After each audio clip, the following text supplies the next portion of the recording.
Hidden talent unveiled. Amara Chen froze mid-polish as billionaire tech CEO Nathan Cole waved a document in Korean before his executive team, her secret fluency burning in her throat. "Anyone who can translate this acquisition proposal gets my salary for a day, $27,400, Cole announced, nudging aside Amara's cleaning cart with his polished leather shoe. The conference room erupted in laughter as executives exchanged knowing glances. Amara kept her eyes down, focusing on the circular motion of her cloth against the oak table. "Maybe we should just use Google Translate," joked Ethan Brooks, VP of Operations, his Stanford class ring clinking against his water glass. "Probably more reliable than whatever budget service we'd get otherwise." Amara's phone vibrated in her pocket, a reminder of the eviction notice, 72 hours before the court hearing that could leave her family homeless. $27,000, the exact amount standing between dignity and desperation. Her fingers closed around the sapphire translator's pen in her pocket. Her mother's final gift. A skill hidden, a heritage denied, a chance dangling before her. Would revealing her true self to those who looked through her bring salvation, or merely new humiliation? The question hung in the air like a prophecy as she slipped from the room, invisible once more. Amara hadn't always been invisible. 15 years ago, she was the bright-eyed 8-year-old who amazed her teachers by switching effortlessly between 3 languages. Her Korean mother, Soo-jin, had met her Haitian father, Marcel, at an international student exchange in Seattle. Their love story had flourished, despite cultural differences, bound by a shared passion for languages and education. "Words build bridges between worlds," Marcel would tell Amara, his voice gentle as he taught her to write characters that danced across the page. By 10, she could translate conversations between her Korean grandparents and Haitian relatives, earning proud smiles from both sides of her family. The sapphire translator's pen had been her 13th birthday gift. Cool and weighty in her palm, its smooth surface interrupted only by carved characters spelling wisdom shines. When she held it close, she could smell the faint jasmine scent of her mother's study, where they'd spent countless hours poring over texts in multiple languages. This pen belonged to a great scholar, her mother had explained. Now it belongs to another. 3 months later, Marcel Chen was laid off from Cole Technologies during a strategic restructuring. After 15 years developing the company's Asian market partnerships, he was discarded with a severance package that barely covered 2 months' rent. The health insurance disappeared overnight. When the persistent cough turned out to be stage 4 lung cancer, the medical bills accumulated faster than the rejection letters from his job applications. Amara remembered the night her father had returned from an interview at a competitor, his face ashen. "They can't hire me," he'd whispered to Soo-jin. "Cole has blackballed me throughout the industry, something about proprietary knowledge."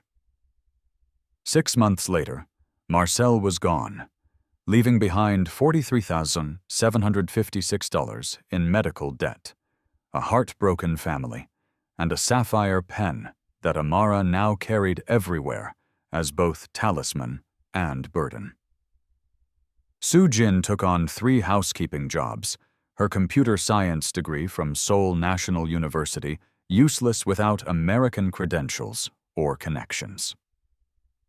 Amara's dream of a linguistic scholarship evaporated when Soo-jin's first stroke hit, forcing the 17-year-old to abandon her senior year and find immediate work. Now, at 23, Amara's days followed a punishing rhythm, cleaning offices at Cole Technologies from 4 p.m. to midnight, caring for her partially paralyzed mother until dawn, grabbing 3 hours of sleep, then translating academic papers online from 8 a.m. to 2 p.m. under the pseudonym Word Weaver. The anonymous translation work paid $22 per hour, far better than her cleaning job's $14 to $25. But clients were inconsistent, and revealing her identity risked losing the healthcare coverage her mother desperately needed. 60 hours of work each week, every month, $200 for rent on their one-bedroom apartment, $463 for her mother's medications, $275 for the payment plan on her father's medical debt, $190 for groceries, $145 for utilities. The arithmetic of survival left nothing for savings. For 5 years, Amara had moved through Cole Technologies like a ghost, emptying trash bins while executives discussed billion-dollar deals. She'd learned to make herself invisible while her ears caught everything: strategic acquisitions, product launches, personnel changes. Her fluency in Korean, French, and English transformed meaningless background noise for others into valuable intelligence for her. She knew Nathan Cole had cut employee retirement contributions while purchasing a $14.2 million vacation home in Vail. She knew Ethan Brooks had taken credit for the Seoul expansion strategy that junior analyst Aisha Patel had actually developed. She knew the company's public commitment to diversity masked systemic wage gaps. Maintenance staff were 87% people of color, while executive leadership was 94% white. Knowledge without power. Intelligence without opportunity. Amara cleaned their coffee rings while understanding every word they said about Asian markets, Caribbean consumers, and untapped multilingual demographics. The irony wasn't lost on her, but irony didn't pay bills or prevent evictions. And now, the 72-hour countdown had begun. Her mother's disability appeal had been denied again. The final eviction notice would be processed Monday morning. Without $25,000 for back rent and legal fees, they would join the invisible ranks of the displaced, those who built, cleaned, and sustained the city without being welcomed by it. The document appeared on Cole's desk at precisely 10:17 a.m. on Friday morning. Amara noticed because she was polishing the glass trophy case nearby, close enough to see the Seoul postmark and the logo of Kim Tech Innovations, one of Korea's largest semiconductor manufacturers. She also noticed how Cole's perpetually composed face flickered with momentary panic. By noon, the executive floor was in chaos. Urgent meeting notifications pinged across monitors. The translation team was scrambled. Then the bad news delivered. Park, the head translator, was in Busan visiting family, and his 2 associates were at an industry conference in Osaka. Amara emptied waste baskets methodically, moving through the commotion like a shadow when Cole burst from his office, waving the document. "Everyone in the conference room now!" She should have left. Her shift technically ended at noon on Fridays, but curiosity, or perhaps fate, kept her lingering, wiping down already clean surfaces as the executives assembled. Cole slammed the document onto the table. "Kim Tech is offering us exclusive manufacturing rights for our new processor. This could double our market share in Asia." "That's fantastic news," ventured Brooks, the confusion evident in his voice. "It would be," Cole snapped, "if we could read the damn thing. They've sent it in Korean, and our translation team is unavailable. They want a response in 72 hours, or they're taking the deal to LG." Amara's heart quickened. She recognized several characters visible on the cover page, technical terms her mother had taught her, specifications for semiconductor manufacturing tolerances. "Can't we use a service?" asked Aisha Patel. "For something this confidential and technical?" Cole scoffed. "Do you want our competitive advantage leaked to every tech firm in Silicon Valley?" The executives shifted uncomfortably. Amara's cloth moved in silent circles on the credenza. "I'll make it worth someone's while," Cole continued, his voice taking on a performative edge as he noticed her presence. Translate this 30-page proposal accurately in 48 hours, and I'll give you my daily salary. That's $27,400. The room fell silent. Then Brooks laughed, others joining nervously. Maybe even the cleaning lady can try, Cole added, gesturing toward Amara, though I doubt they teach Korean in housekeeping school. More laughter, sharper this time. Amara kept her eyes down, but her fingers tightened around her cleaning cloth. We'll divide it among the team, Brooks suggested. Use translation software for the first pass, then clean it up. Fine, Cole conceded. But remember, 72 hours until Kimtech walks, and these documents don't leave this building. Security protocols in full effect. As the executives dispersed, grabbing copies of the document, Amara noticed two things. First, they were badly mistranslating even the title page, murmuring about partnership opportunities when the characters clearly indicated exclusive manufacturing contract. Second, the 72-hour deadline aligned precisely with her eviction timeline. Cole's daily salary would cover her mother's immediate medical needs and the overdue rent. But revealing her skills could cost her job if she failed. Or worse, if she succeeded and threatened the executives' egos.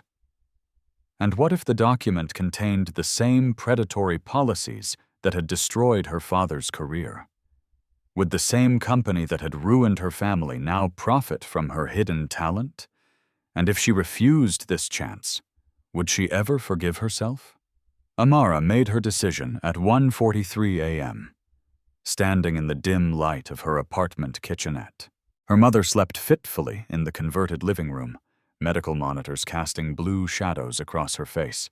The eviction notice lay beside Amara's translation notes, the number 72 circled in red, counting down the hours until Monday's court hearing.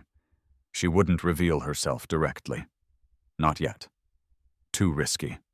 But she could test the waters, see how valuable her skills might prove. Saturday night found her back at Cole Technologies, her cleaning uniform a perfect disguise for after-hours access. The executive floor stood empty, the security guard nodding familiarly as she wheeled her cart past his station. Working weekend overtime, Amara?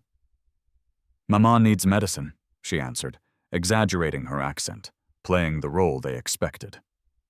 In the conference room, executives had left their translation attempts scattered across the whiteboard, a mess of mistranslated technical jargon and business terms. Amara winced at their mangled interpretations. Using her sapphire pen, she carefully corrected 3 critical sections, translating the complex semiconductor terminology with precision. She signed it simply, Moonlight. The corrections were specific enough to demonstrate expertise, but limited enough to seem like helpful hints rather than a complete solution. A test balloon to gauge reaction. By Sunday morning, her anonymous assistants had created a stir. Arriving early with her cleaning cart, Amara lingered near the conference room door, eavesdropping. "Who the hell is Moonlight?" Cole demanded. "Security says nobody unauthorized entered the building," Brooks responded. "Must be someone on our team." Amara watched through the gap in the door as Brooks studied the whiteboard, his expression calculating. Then, to her disbelief, he erased her signature and turned to Cole. "Actually, I did this part," Brooks claimed smoothly. "I've been studying Korean privately. Didn't want to make a big deal of it until I was more fluent. But given the emergency," Cole clapped him on the shoulder. "Finally, some initiative around here. Take point on this, Brooks. Coordinate the team's efforts." Amara's small victory turned to ash. Brooks promoted to project lead based on her work. The injustice burned, but she couldn't afford indignation, not with only 48 hours remaining before eviction. That night, with her mother finally asleep, Amara spread the photographed documents across their kitchen table. Working through the technical portions, she discovered something that made her blood run cold. The contract included provisions for workforce optimization requirements, language that would allow Cole to lay off 300 workers at the manufacturing plant in exchange for reduced production costs. Among those workers would be her mother's cousin's family, who had finally found stability after immigrating last year. Amara sat back, the sapphire pen suddenly heavy in her hand. Complete the translation anonymously and enable more families to suffer? Or reveal herself and risk everything? Her phone buzzed with a text from her supervisor. New security cameras installed in executive wing. All cleaning staff must complete tasks before 7 p.m. until further notice. The window was closing. With her after-hours access restricted, Amara resorted to desperate measures.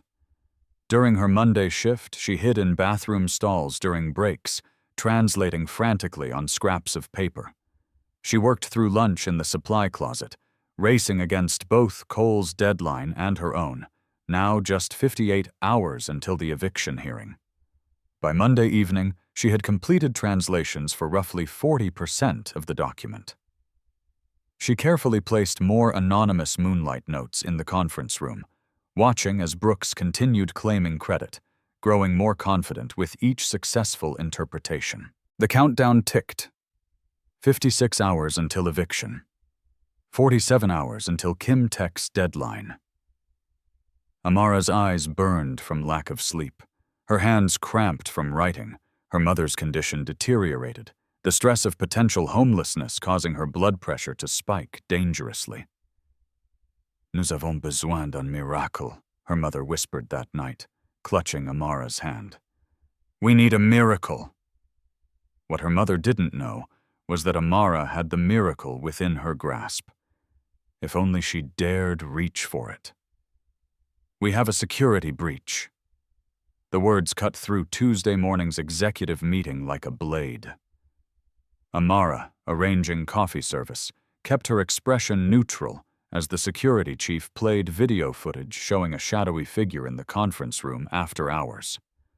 The cameras caught someone, but the angle doesn't show a face, he explained. Could be industrial espionage. Investigate everyone, Cole ordered, especially maintenance staff with after-hours access. Amara felt Brooks's gaze fixed on her.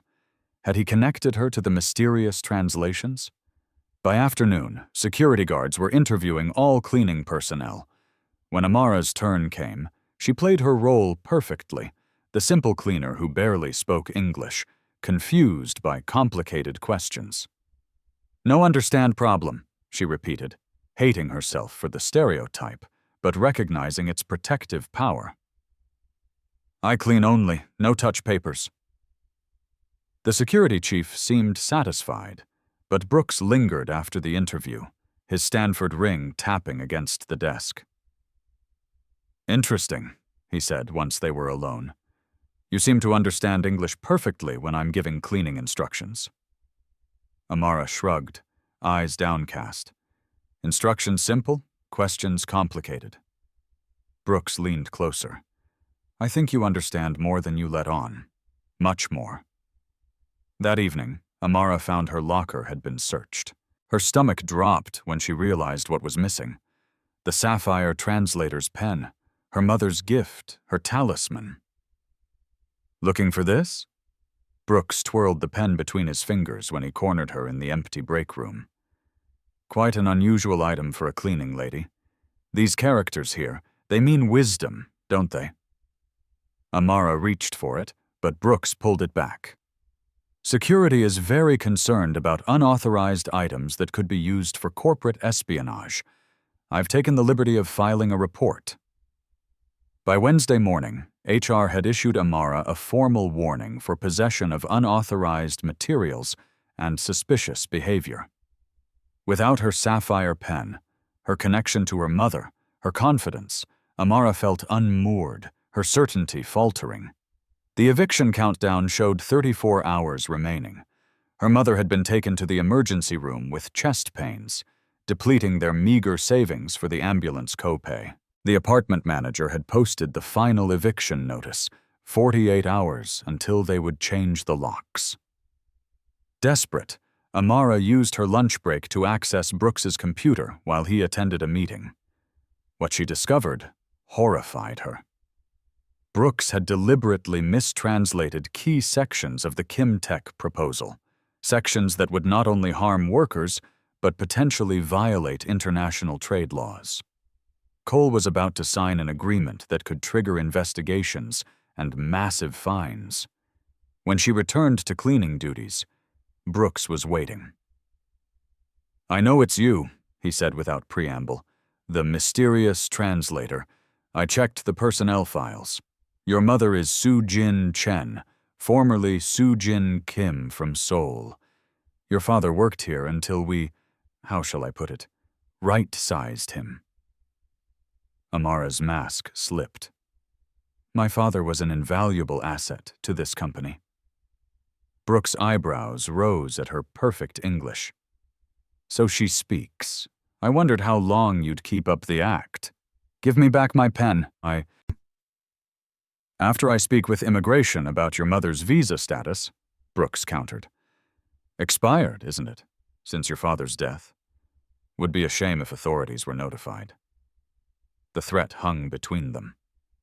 Speak up and face deportation threats, or remain silent while hundreds lose their livelihoods and Cole Technologies commits corporate suicide.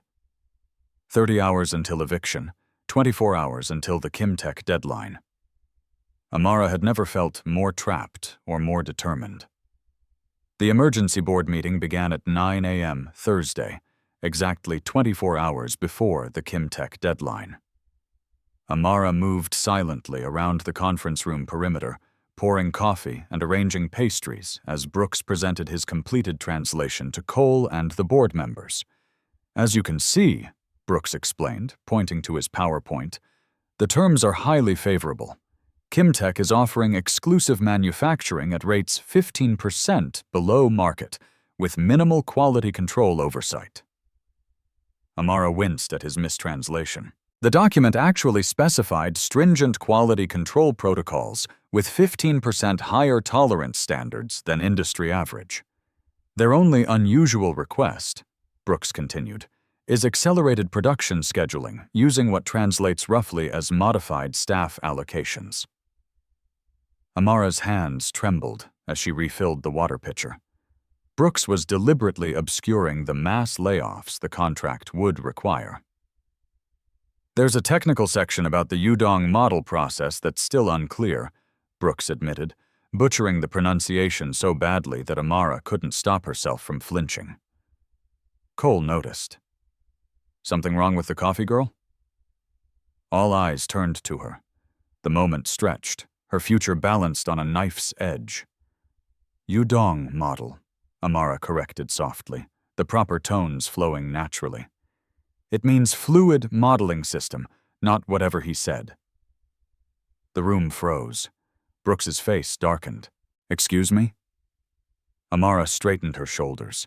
16 years of language study overtaking 5 years of practiced invisibility.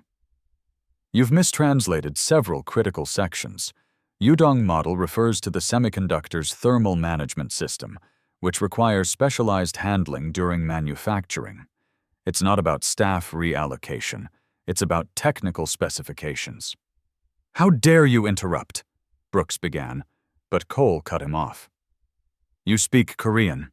Cole demanded, studying Amara as if seeing her for the first time. "Korean, French, and English," Amara answered, her heart pounding. "I also read Japanese and Chinese, though my speaking fluency is limited." "She's lying," Brooks interjected. "She's just a cleaner." "My father was Marcel Chen," Amara continued, gaining confidence with each word. "He built your Asian market division before your strategic restructuring 5 years ago. He taught me business Korean and technical terminology since childhood." Recognition flickered in Cole's eyes. "Chen, I remember him." "This is absurd," Brooks protested. "She's probably working for our competitors." "Check my credentials," Amara challenged, pulling out her phone to display her profile on translationweave.com. I work under the username WordWeaver. I have a 4.98 rating with over 400 academic and technical translations completed, specializing in engineering and business documents. Cole took her phone, scrolling through the impressive client list and testimonials, his business instincts clearly wrestling with his prejudices. Brooks, your translation mentions nothing about quality control protocols, Amara continued, addressing the board now. It also obscures the fact that Kimtech is requiring you to lay off 300 manufacturing workers as a condition of the deal, which would violate 3 separate labor agreements you've signed. The board members murmured, looking between Brooks and Amara. This is outrageous, Brooks sputtered. You can't possibly… Page 16, paragraph 4, Amara recited from memory. The characters clearly state that Cole Technologies must implement workforce reduction measures of no less than 300 positions within 60 days of contract execution. I can read the entire section verbatim if you'd like.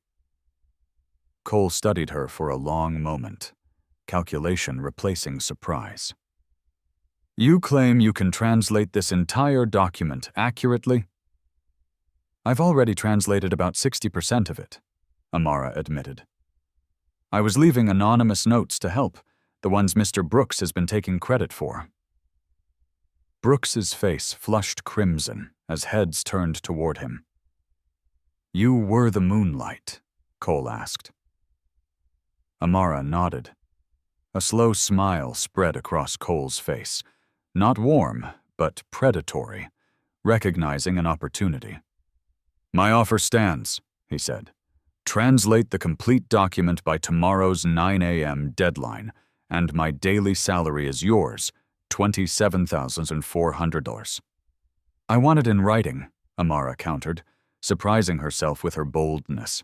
And I want my pen back. Your pen? Cole frowned. My Sapphire translator's pen. Mr. Brooks confiscated it yesterday and filed it as suspicious material. All eyes turned to Brooks, who reluctantly pulled the pen from his jacket pocket.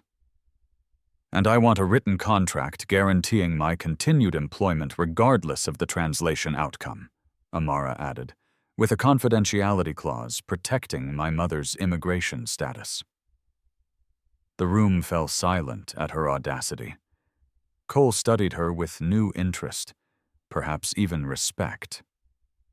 Draw up the agreement, he finally instructed his assistant, and get Ms. Chen whatever resources she needs. As the sapphire pen was returned to her hand, Amara felt its familiar weight, cool, solid, grounding. The countdown reset in her mind. 18 hours to translate the remaining document while her mother faced eviction in 36 hours. For the first time in years, she was visible, for better or worse. Amara worked through the night in a small conference room they'd assigned her, fueled by adrenaline and vending machine coffee.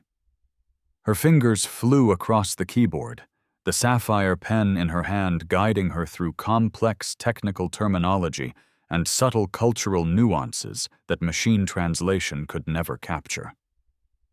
By 3 a.m., her eyes burned. The characters began swimming on the page. She had completed nearly 85% of the translation, carefully noting discrepancies between what Kimtech was actually offering and what Brooks had claimed. The truth was somewhere in between, not as rosy as Brooks painted, but not as exploitative as she initially feared.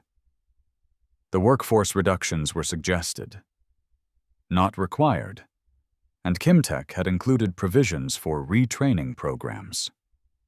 Her phone buzzed with a text from her neighbor, who was sitting with her mother at the hospital. Doctors want to keep her another day. Need $2,200 deposit for continued care. Amara massaged her temples. 30 hours until eviction. 6 hours until her translation deadline. She allowed herself a moment of hope.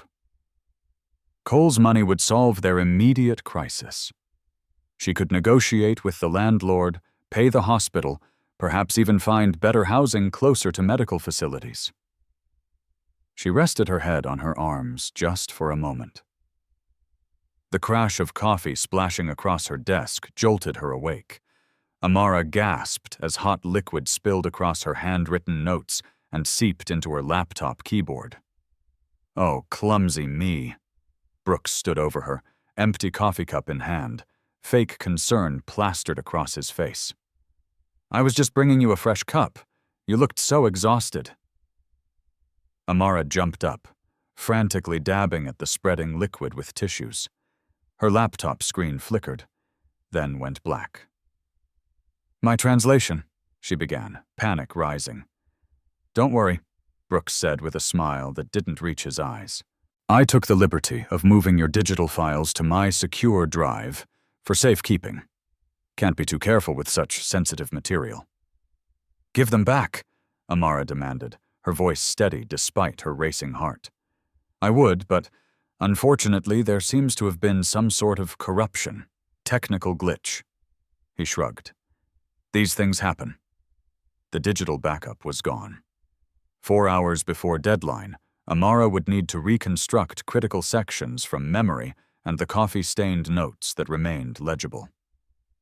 As Brooks sauntered out, he called over his shoulder. Cole expects perfection, you know. One mistranslated clause could cost the company millions. I'm sure he'll understand if you need to withdraw from the challenge. Amara's phone buzzed again. This time her landlord. Eviction processor coming tomorrow morning instead of Monday. Legal-approved acceleration due to repeated late payments. She stared at the ruined papers, the dead laptop, feeling the walls closing in. 3 hours of work lost, mother in the hospital, eviction imminent. Brooks had outmaneuvered her at every turn. For one moment she considered giving up, walking away, finding another cleaning job somewhere Cole and Brooks couldn't touch her. Then her phone rang. The hospital. Her mother's condition had worsened. They needed payment authorization for additional treatment. Amara worked frantically, recreating translations from memory, her hand cramping around the sapphire pen. 2 hours passed. 3. As dawn broke, exhaustion overtook her. Her head drooped, eyes closing despite her best efforts. She awakened to Cole standing over her, Brooks smirking behind him. The wall clock showed 8:47 a.m., 13 minutes until deadline.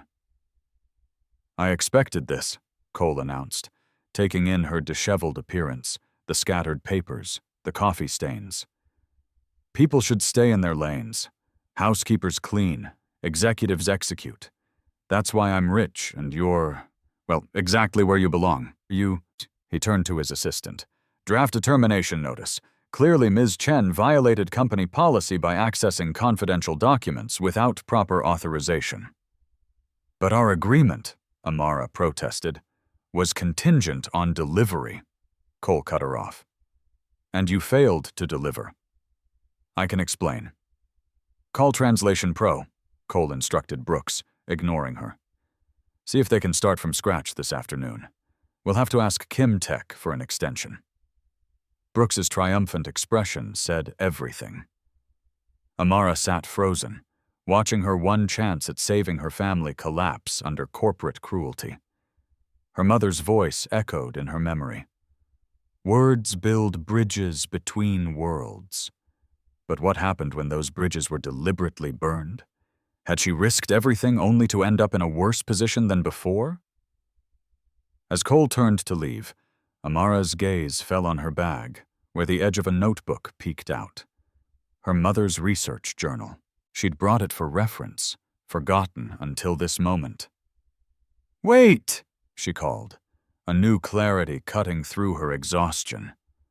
Cole paused at the door, irritation evident. We're done here. My mother worked on this exact technology, Amara said, pulling out the journal. The KX700 semiconductor series. She was part of the original development team before Kim Tech acquired the patent.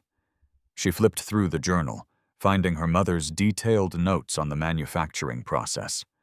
Diagrams, specifications, testing parameters, information not even included in the Kimtech documents because they assumed Cole Technologies already understood the foundational technology. These notes contain details about the thermal modeling system that aren't explained in the proposal because they're proprietary knowledge. Amara stood straighter, confidence returning.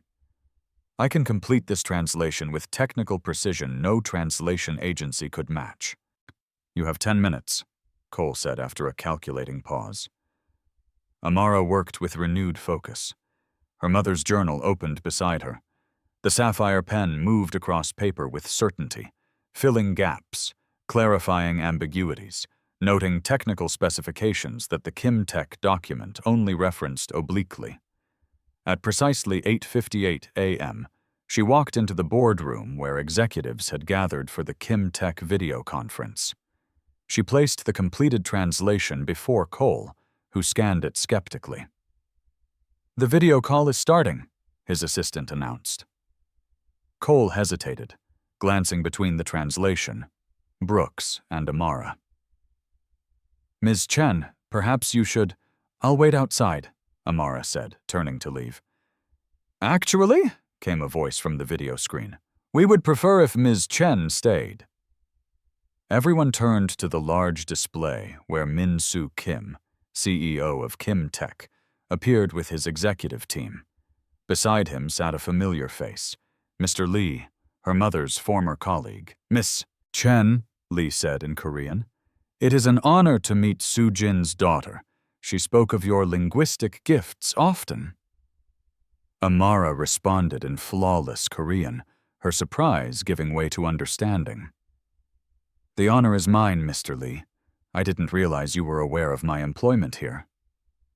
"We weren't," Min-Soo Kim interjected, "until our intelligence team noted someone was accurately translating our deliberately complex proposal. Few people could navigate those technical terms correctly." Cole looked between them, understanding nothing of the rapid Korean exchange. Amara switched to English. "Mr. Kim says they included technical complexities as a test. They wanted to see if Cole Technologies still retained the expertise my mother helped build." "And do we pass this test?" Cole asked cautiously. "That depends," Amara answered, switching back to Korean to address Kim directly. "The proposal contains ambiguities regarding workforce requirements that could be interpreted as requiring layoffs. Was this intentional?" A subtle smile crossed Kim's face. "Very perceptive. We have concerns about Cole Technologies' labor practices since Ms. Chen's departure. The workforce language was deliberately ambiguous to see how you would interpret it." Amara turned to Cole. "Kimtech is concerned about your company's approach to workforce management. They included that section as a character test." Brooks stepped forward. "This is ridiculous. She's making this up to—" "Perhaps," Amara interrupted, "Mr. Brooks would like to explain why he deliberately mistranslated key sections and sabotaged my work." She pulled out her phone, showing security footage she'd recovered during her night of research. Brooks clearly visible pouring coffee on her computer and deleting files from her directory. The room fell silent. Cole's expression hardened as he watched the indisputable evidence. "Mr. Brooks," he said quietly, "you're fired. Security will escort you out." As Brooks was removed, protesting loudly, Kim spoke again in Korean. "We will proceed with the contract on one condition, that Ms. Chen oversees the implementation as our cultural liaison." The sapphire pen moved confidently across Amara's notes as she translated the conversation in real time, its smooth surface catching the light, leaving crisp blue characters that smelled faintly of jasmine and possibility. No longer a memento of loss, but an instrument of her authority. "They insist on working directly with me as a condition of the deal," Amara explained, the power dynamic in the room shifting palpably. Cole studied her, recognizing the leverage she now held. With the Kim Tech deadline minutes away and millions at stake, he had no choice. "Fine," he conceded. "Ms. Chen will oversee the cultural aspects of the implementation." The video call concluded with Kim expressing his pleasure at finding Soo-Jin Chen's legacy alive at Cole Technologies. As the executives dispersed, Cole approached Amara. "It seems I underestimated you." "Many people do," she replied simply. "Our agreement stands." He wrote a check for $27,400, his daily salary. "Though it appears you've earned considerably more than that." As cameras recorded the official contract signing for company records, Kim made one final request via email: a $50,000 signing bonus specifically designated for cultural consultancy services provided by Amara Chen. With $77,400 in hand, enough to save her mother's medical care, stop the eviction, and provide breathing room for the first time in years, Amara finally allowed herself to exhale. The sapphire pen rested in her hand, no longer a burden of the past, but a key to her future. 6 months later, Amara sat in her new office, Director of International Relations at Cole Technologies. Floor-to-ceiling windows offered a view of the city where she'd once felt invisible. Her desk, polished walnut, not the pressed composite of lower-tier employees, held a framed photo of her mother, now receiving specialized care in a facility close to their new 2-bedroom apartment. The sapphire translator's pen rested in a small crystal stand, its polished surface catching the morning light. When she held it now, the jasmine scent mingled with the fresh lilies she kept beside her mother's photograph. 2 sensory connections, one to her past, one to her present. Her first official act as director had been establishing a scholarship fund for employees' children, named for her mother, and implementing a comprehensive review of the company's layoff policies.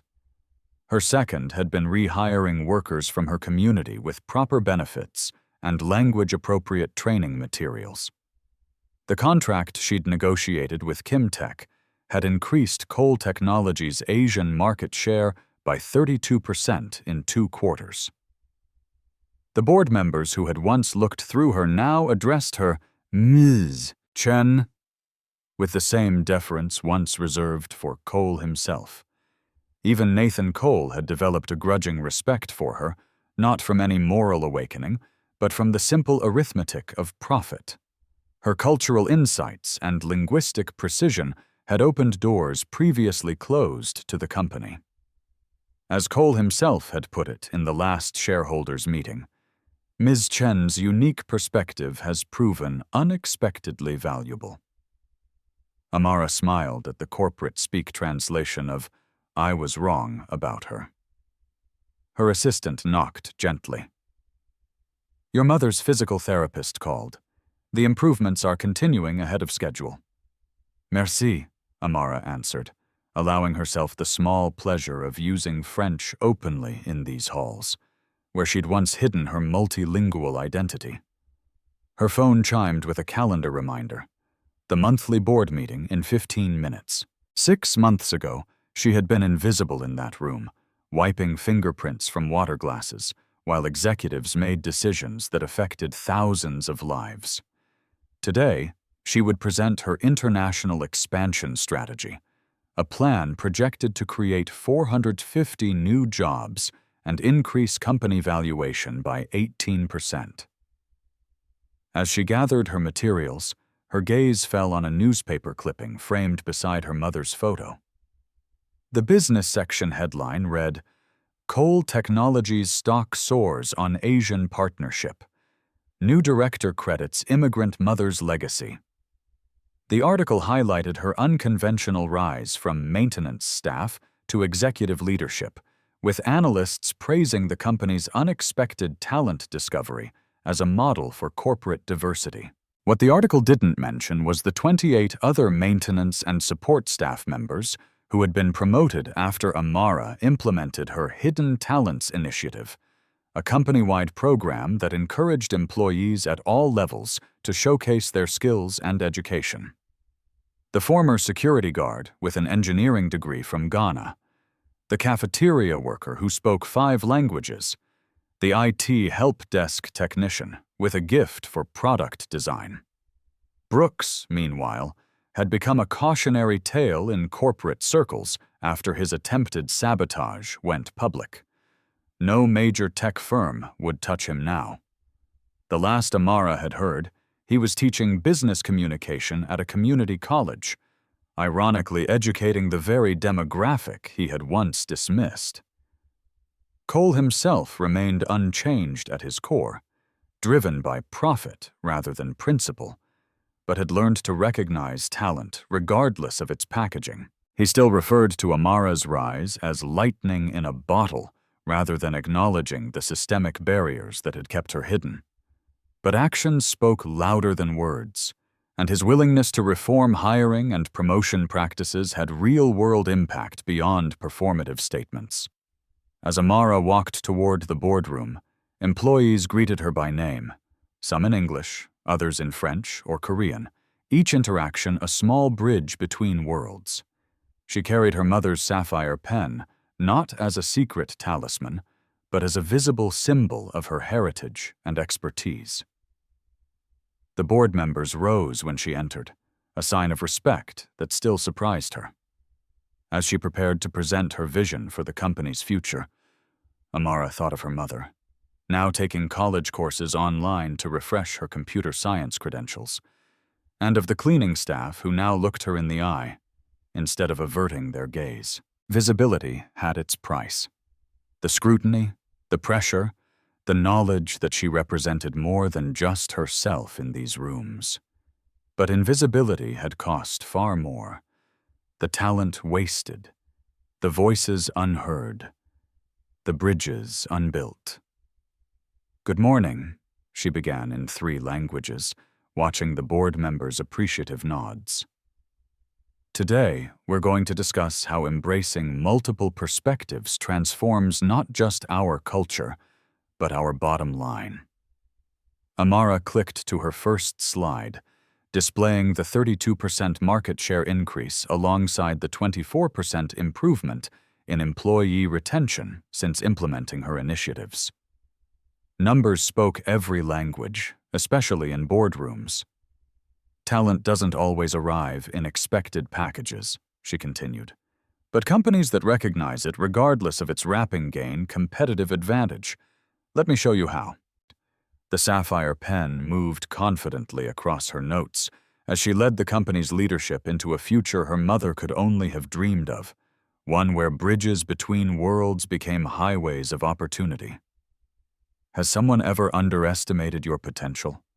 Did you have a moment when you finally showed your true value, just like Amara? Share your story in the comments below. I want to hear how you transformed from invisible to invaluable. If you enjoyed this story of hidden talent and unexpected triumph, don't keep it to yourself. Subscribe to Spark Stories for more powerful narratives that will inspire you to reveal your own hidden strengths. Hit that like button if you've ever been underestimated, and ring the notification bell to never miss our weekly uploads of life-changing stories. Remember, your next chapter could be just one brave decision away, just like Amara's was. Spark Stories, where your potential becomes your power. Behind every headline is a human story. At Spark Stories, we go deeper, where emotion meets evidence and drama reveals the system. If this story made you pause, reflect, or feel something, don't forget to subscribe. There's more to come.